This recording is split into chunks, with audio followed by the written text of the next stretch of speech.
Bonjour à tous, bonjour Philippe. Bonjour Brigitte. Le Rotary International a lancé un 7e axe stratégique il y a quelques années déjà, 3 ans à peu près, qui est celui de l'environnement. Tu es le président de cette commission. Est-ce que tu peux nous en dire un petit peu plus sur l'axe environnement du Rotary? Bien sûr. Bonjour à tous.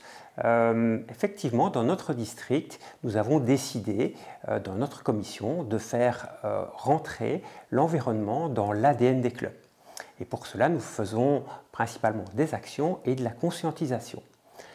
Nous avons fait le 27 janvier dernier un World Café avec tous les représentants de l'environnement. Nous étions à peu près de 80 personnes, dont 40 clubs représentés. Et à cette occasion-là, nous avons pu discuter des différents axes. Effectivement, j'étais présente à cette réunion du 27 janvier. C'était très intéressant et très enrichissant. Peux-tu nous rappeler quels étaient les messages passés par les Rotariens lors de cette réunion? Oui, bien sûr. Les Rotariens nous ont demandé des informations.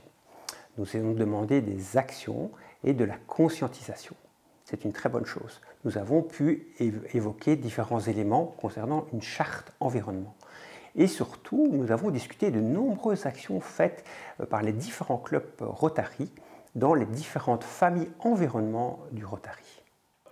À ce sujet, pourrais-tu nous rappeler quelles sont ces 8 familles et quelles sont les demandes des responsables environnement dans les clubs?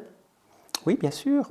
Effectivement, il y a 8 familles d'actions Rotary proposées par le Rotary International que vous pouvez voir sur le slide proposé ici.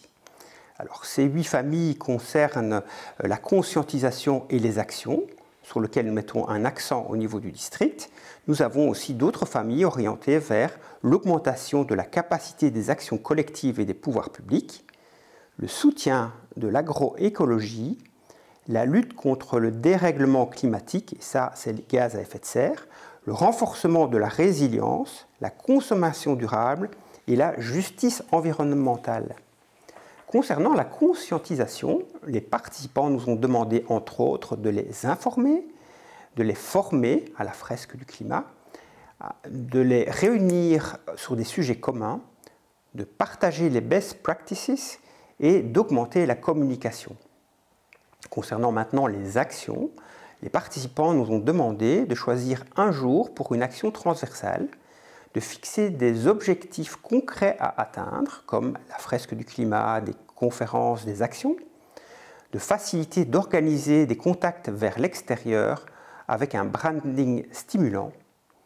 Les participants nous ont aussi demandé une boîte à outils. Peux-tu nous donner des exemples? Oui, bien entendu. Nous avons des conférences à proposer, il y en a 8. Les responsables nous ont demandé aussi un support pédagogique pour les responsables environnementaux, des questionnaires pour aider à la réflexion, un agenda partagé et un site. Nous allons nous y atteler.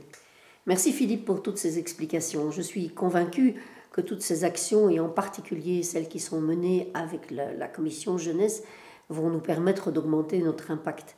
Je pense aussi que ça va permettre de recruter des jeunes qui sont plus sensibles à cette cause qui engage notre présent et notre avenir. Bon mois de mars à tous.